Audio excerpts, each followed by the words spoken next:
जब भी हिंदुज़्म का नाम लेते हैं तब भगवान शिव का नाम ना है, ऐसा इम्पॉसिबल सा लगता है। बट भगवान शिव हैं कौन, कहाँ से आए थे, क्या वो सच में भगवान थे या फिर सिर्फ एक इंसान जिसने हम अपनी बॉडी के सारे रहस्यों को अनलॉक कर लिया था, सारी मिस्ट्रीज को जान लिया।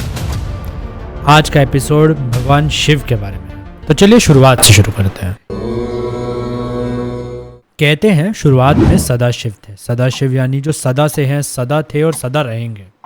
इनका ना कोई आकार है, ना विकार, ना आदि ना अंत। ये उन शिव से अलग हैं जो हम कैलेंडर्स, मूवीज और इमेजेस में देखते हैं। ये प्योर एनर्जी है, सब अच्छा बुरा सब इन्हीं में से निकला है, उनका कोई स्वरूप नहीं। तो शुरुआत में सदाशिव से भोलेनाथ निकले, जिन्हें रुद्र भी कहा गया है। रुद्र में से भगवान विष्णु निकले, जो क्षीर सागर में शेषनाग के ऊपर विश्राम कर रहे थे।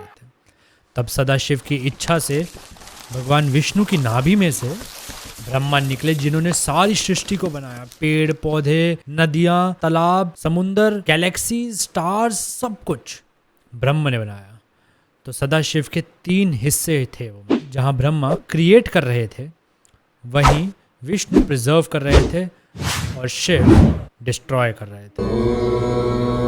जैसे डिस्ट्रक्शन जब तक आती नहीं है तब तक वो कहीं सो रही है, वैसे ही भगवान शिव जब तक डिस्ट्रक्शन नहीं कर रहे हैं वो कैलाश पर मेडिटेट कर रहे हैं। ऐसा कहा जाता है कि हम दुनिया में जो भी जानते हैं, चाहे वो डांस हो या साइंस हो, सब भगवान शिव से आया है। उनके तांडव से डांस फॉर्म निकली। सबसे पहले धनुर्धर वो ही थे, धनुर्विद्या उनसे ही पैदा हुई है।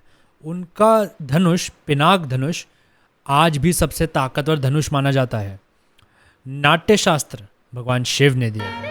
रामायण भगवान शिव से शुरू हुई है, तो महाभारत भी भगवान शिव से शुरू हुई है। आयुर्वेद, योग और मेडिटेशन, इन सब का ज्ञान भी भगवान शिव से ही आया है। ना सिर्फ ये, बट ज्योमेट्री, फिजिक्स, केमिस्ट्री, इन सब की भी फाउंडेशन भगवान शिव ने ही रखी है। मेडिसिन की फाउंडेशन भी भगवान शिव ही है। इन सब का वर्णन सप्त ऋषियों की कहानी में आता है, जहाँ पे 7 ऋषि थे जो भगवान शिव से ज्ञान लेने की इच्छा से आए थे। तो भगवान शिव ने इन्हें ना सिर्फ मेडिटेशन बल्कि हिंदू रिलीजन, कहानी, yoga, complex meditation, simple meditation, breathing exercise, हर तरह का ज्ञान इन सप्तऋषियों को दिया, जो इन सप्तऋषियों ने बाद में सारे संसार में बांटा। भगवान शिव के सबसे प्रिय हैं अघोर। अघोर यानी भगवान शिव को पूजने का वो तरीका जहाँ पे साधक और आराध्य में कोई फर्क ना रहे। तुम और तुम्हारे इष्ट या तुम्हारे भगवान एक हो गए। जैसे भगवान शिव को ना ही कुछ सुख है, ना ही कोई दुख है, ना ही कोई खुशी है, ना ही कोई गम है। वो एक स्थिर अवस्था में रहते हैं हर टाइम। वैसे ही उनके साधक हो जाना चाहते हैं। तो इसकी शुरुआत होती है अपना ही पिंड दान करके। अघोर पंथ में जो भी भर्ती होता है वो हर ऋषि मुनि की तरह सबसे पहले अपना पिंड दान करता है। ये कर कर वो मृत्यु पर विजय पा लेता है। फिर किसी गुरु की देखरेख में शुरू होती है अघोर साधना, जहाँ पे वो तंत्र, मंत्र, यंत्र ये सब सीखकर भगवान शिव की अवस्था में पहुंच जाना चाहता है, जहाँ पे उसमें और भगवान शिव में कोई फर्क ना हो। वो एक ऐसी स्टेट में आ जाए जहाँ पे उसके लिए सब कुछ एक समान है। माता सती के देह त्याग के बाद भगवान शिव हजारों सालों तक अपने योग में चले गए थे। तब धरती पर एक राक्षस जिसका नाम था तारकासुर, वो धरती पर कहर ढा रहा था। उसका आतंक बढ़ता ही जा रहा था, बट कोई कुछ नहीं कर सकता था, क्योंकि उसका वरदान था कि भगवान शिव का ही बेटा उसकी मृत्यु कर सकता है। और उसने ये बहुत ही चालाकी से वरदान लिया था, क्योंकि वो जानता था कि भगवान शिव वैरागी हैं सबसे पहले तो, और वो हजारों सालों से तपस्या में है, तो इसलिए उनका बेटा तो हो ही नहीं सकता। तब ब्रह्मा ने इस प्रॉब्लम का सल्यूशन निकालने के लिए कामदेव को भेजा और भगवान शिव के मन में प्यार जगाने को कहा। जैसे ही कामदेव ने अपना धनुष छोड़ा प्यार का, तब भगवान शिव ने अपनी तीसरी आंख खोली और कामदेव को भस्म कर दिया और उसकी राख को अपने शरीर पर मल लिया, ये दिखाने के लिए कि काम, मोह, लोभ उनका कुछ नहीं बिगाड़ सकते। पर नियति के कुछ अलग ही प्लान्स थे। पर्वत की बेटी थी माता पार्वती। माता पार्वती को यह हट थी कि वो भगवान शिव से ही शादी करेंगे। इसके लिए उन्होंने भगवान शिव की घोर तपस्या करी। इतनी तपस्या कि भगवान शिव स्वयं उनके सामने प्रकट हुए और उन्होंने वरदान मांगा कि मुझे आपसे शादी करनी है। भगवान शिव ने कहा कि ठीक है, मैं जल्द ही बारात लेकर आऊँगा। भगवान शिव नंदी पर बारात लेकर पहुंचे। आगे तो थे भगवान शिव, बट पीछे थी पूरे भूत प्रेतों की बारात। कोई भूत रेंग रहा है जिसकी टांगे नहीं है, तो कोई भूत ज़मीन से 2 इंच उड़ रहा है। किसी भूत ने अपनी ही खोपड़ी अपने हाथ में पकड़ी हुई है, तो कोई भूत जिसके हाथ ही नहीं है। कोई भूत ऐसा है जिसका आधा ही शरीर है, और कोई भूत ऐसा है जिसका सिर्फ सर ही है। और वहीं भगवान शिव आगे चल रहे हैं अपने शरीर पर भस्म रगड़कर, क्योंकि वो तो भोलेनाथ है ना हमारे।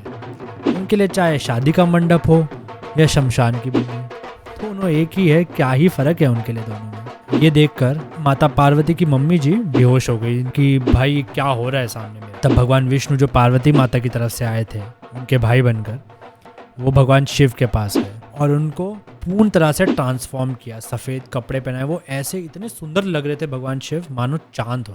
और उसके बाद भगवान शिव और माता पार्वती की शादी हुई। क्या आप जानते हैं कि महाभारत भी भगवान शिव के बिना अधूरी थी। शायद पांडव कभी ना जीत पाते अगर भगवान शिव उनके साथ ना होते।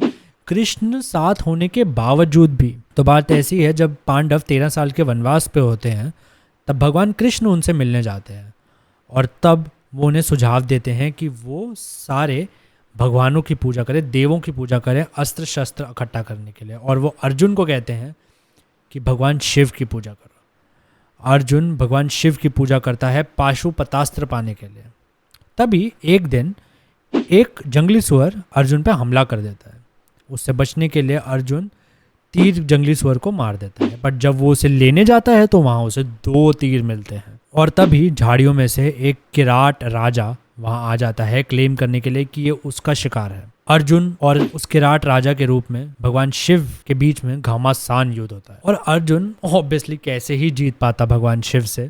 वो समझ जाता है कि ये कोई साधारण मनुष्य नहीं है, ये भगवान शिव ही हैं, और वो उनके पैरों में गिर जाता है। भगवान शिव ये देखकर बहुत खुश होते हैं और अर्जुन को पाशुपतास्त्र का ज्ञान प्रदान करते हैं, जिस ज्ञान को अर्जुन महाभारत की रणभूमि में अभिमन्यु के हथियारे जयद्रथ को मारने के लिए यूज करता है। पर यह तो था एक जगह जहाँ भगवान शिव का मेंशन था। ऐसे कई और जगहें भी हैं जहाँ भगवान शिव का मेंशन है। फॉर एग्जाम्पल, भीष्म पितामह को शिखंडी ही मार सकती थी, बट शिखंडी का पिछला जन्म था अंबिका का। अंबिका को भगवान शिव ने ही वरदान दिया था कि वो ही भीष्म पितामह की मृत्यु का कारण बनेगी। और शायद भगवान शिव के बिना महाभारत की कहानी ही नहीं बनती, क्योंकि गांधारी ने एक बार भगवान शिव की घोर तपस्या करी। भगवान शिव इतना खुश हुए कि उन्होंने गांधारी को 100 पुत्रों का वरदान दिया, जिसकी वजह से दुर्योधन, दुशासन और अन्य कौरव पैदा हुए। भगवान शिव की महानता के बारे में मैं जितना बोलूं उतना ही कम है।